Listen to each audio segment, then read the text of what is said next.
நெல்லை மாநகர் அருள்மிகு ஸ்ரீ பாளையம் சாலை குமாரசுவாமி திருக்கோவில் மகா கும்பாபிஷேக திருப்பணிகள் நிறைவடையும் நிலையில் மூலவர் பாலாலய விழா சிறப்பாக நடைபெற்றது. திரளான பக்தர்கள் பங்கேற்று சுவாமி தரிசனம் செய்தனர். திருநெல்வேலி சந்திப்பு மைய பகுதியில் அமைந்துள்ளது அருள்மிகு பாளையம் சாலை குமாரசுவாமி திருக்கோவில். இத்திருக்கோவில் மூலவரான சண்முகர் கிழக்கு நோக்கி ஆறுமுகத்துடனும் 12 கைகளுடன் மயில் மீது அமர்ந்த குளத்தில் இருப்பது விசேஷமாகும். இக்கோவிலின் அமைப்பு மற்றும் இங்கு நடைபெறும் பூஜைகள் விழாக்கள் அனைத்தும் திருச்செந்தூரில் முறைப்பட அமைந்திருப்பது தனிச்சிறப்பாகும்.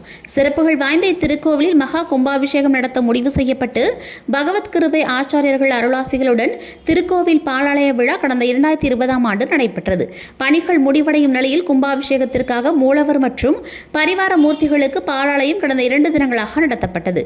இதற்காக அதிகாலை சன்னதி நடை திறக்கப்பட்டதும் விஸ்வரூபம் காலை சந்தி நடைபெற்றது. மாலையில் திருக்கோவில் மகா மண்டபத்தில் அமைக்கப்பட்ட யாகசாலையில் மங்கள இசையுடன் பூஜைகள் ஆரம்பமாயிற்று. வாஸ்து பூஜை, பிரவேச பலி, விமான பாலாலய பூஜை நடைபெற்று முதல் கால யாகசாலை பூஜைகள் பூர்ணாகுதியுடன் நிறைவு பெற்றது.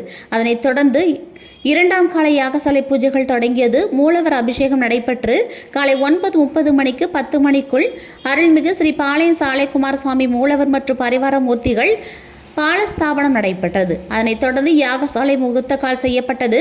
வருகின்ற ஆவணி 13, 29/8/2025 அன்று வெள்ளிக்கிழமை மகா கும்பாபிஷேகமானது நடைபெறுகின்றது. ஏற்பாடுகளை திருக்கோவில் நிர்வாகம் மற்றும் கும்பாபிஷேக விழா கமிட்டியார் சிறப்பாக செய்து வருகின்றனர்.